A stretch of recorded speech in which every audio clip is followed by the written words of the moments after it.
Hello friends, আমার চ্যানেলে তোমাদের স্বাগত।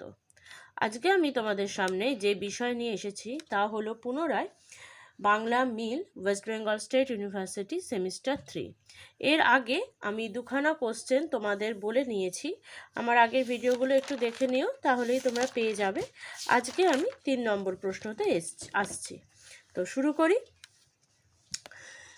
করার আগে তোমাদের কাছে আমার একটাই রিকোয়েস্ট, সেটা হচ্ছে তোমরা যারা এখনও আমার চ্যানেল সাবস্ক্রাইব করোনি বা তোমরা যারা এখনও আমার চ্যানেলে নতুন, তারা চ্যানেলটি প্লিজ সাবস্ক্রাইব করবে আর সাবস্ক্রাইবের পাশে থাকা বেল আইকনটি প্রেস করবে।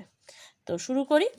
3 নম্বর কোশ্চেন, বাংলা গদ্যের বিকাশে রামমোহন রায়ের গদ্য গ্রন্থগুলির পরিচয় দাও। শুরু করি।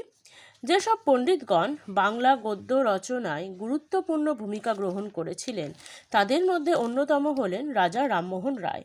শুধুমাত্র পাঠ্যপুস্তক কি স্বপ্ন, তার বাইরেও নানা বিষয়ে তিনি পুস্তক রচনা করেন।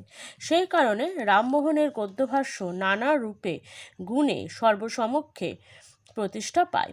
বলা বাহুল্য, তিনি বাংলার নবজাগরণের প্রথম ও প্রধান পথপ্রদর্শক। ধর্ম সংস্কার কি সম্পদ সংস্কার কি শিক্ষা সংস্কার, সর্বক্ষেত্রেই তার অবদান অনস্বীকার্য।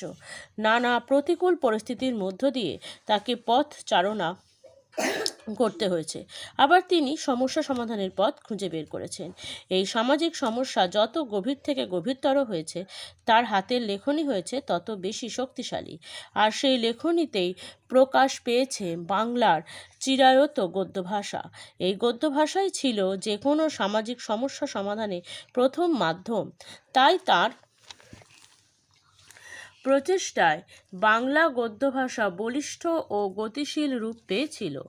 রামমোহনের রচিত গ্রন্থগুলি হল: 1 বেদান্ত গ্রন্থ, 2 বেদান্ত সার, 3 5টি উপনিষদের অনুবাদ, 4 সমাজ ধর্মনীতি, শিক্ষানীতি প্রসঙ্গে উক্তি প্রত্যুক্তিমূলক রচনা।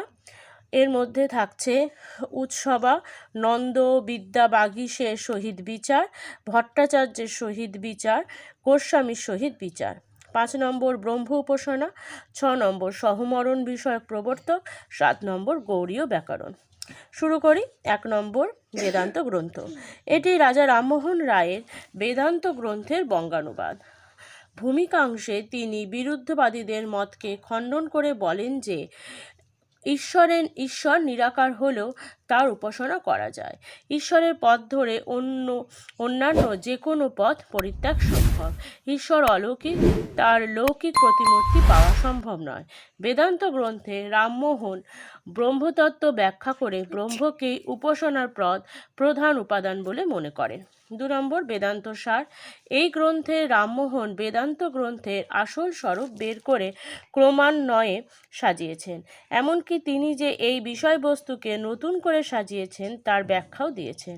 রামমোহন যে নিরাকার ব্রহ্মের উপাসনার কথা বলেছেন তা তিনি এই গ্রন্থে আরও সহজ করে ব্যাখ্যা করেছেন সাধারণের কাছে। ফলে ব্রহ্মার উপাসনার পথ আরও সহজ হয়েছে। 3 উৎসবানন্দ বিদ্যাবাগীশের সহিত বিচার।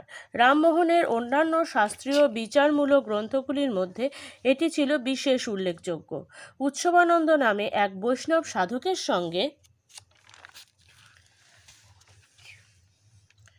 রামমোহনের বিতর্কের ভিত্তিতে এই আখ্যায়িকাটি রচিত। উৎসবনন্দের মতকে খণ্ডন করে রামমোহন প্রমাণ করে যে নিরাকার চৈতন্য স্বরূপ পরম ব্রহ্মই জগতের একমাত্র সত্য। ভট্টাচার্যের সহিত 4 নম্বর বিচার। এই গ্রন্থটি মৃত্যুঞ্জয় বিদ্যালঙ্কারের বেদান্ত চারিত্রকারের উপর লিখিত হয়েছিল। শাস্ত্রীয় যুক্তিতর্কের দ্বারা বিচার করে রামমোহন ভট্টাচার্যের মতবাদকে লঙ্ঘন করেছেন।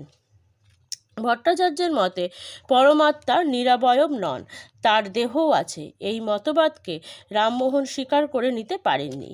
নিয়তি এটি ব্যাখ্যা করে বলেন, ঈশ্বর অতীন্দ্রিয়, তার প্রতিমূর্তি কখনো ইন্দ্রিয়গ্রাহ্য হতে পারে না।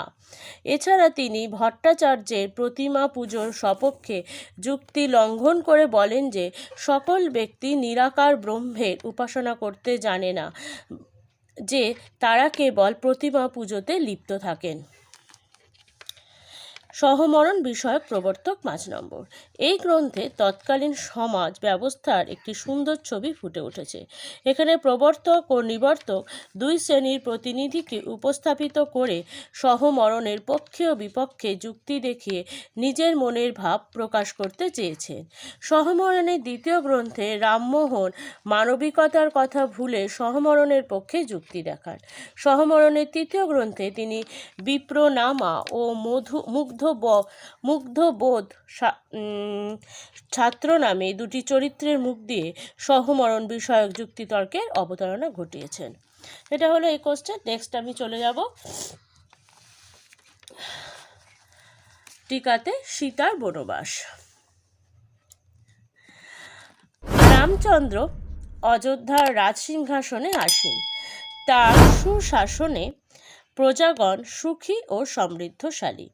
সীতার সন্তান সম্ভবা এই সংবাদে চারিদিক আনন্দমুখর। দুর্মুখ নামে চর ছিল, যার কাজ হলো রাজার সম্পর্কে দেশবাসীর মনোভাব জানানো। প্রতিদিনই সে রামচন্দ্রকে প্রজাদের প্রশংসাবাদের কথা জানিয়েছে। কথার ছলে রামচন্দ্র জানতে চাইলেন প্রজাদের নিন্দার কথা যদি কিছু থাকতো জানাতে। দুর্মুখ তখন সেই নিদারুণ সংবাদ জানালো যে সীতা দীর্ঘকাল রাক্ষস রাজ রাবণের গৃহে বন্দিনী ছিলেন।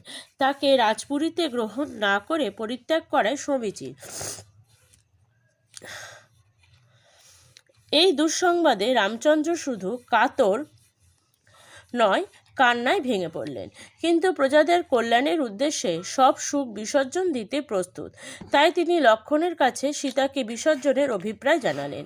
রামচন্দ্রকে লক্ষ্মণ বোঝানোর চেষ্টা করলেন এবং অগ্নি পরীক্ষার কথা উল্লেখ করলেন।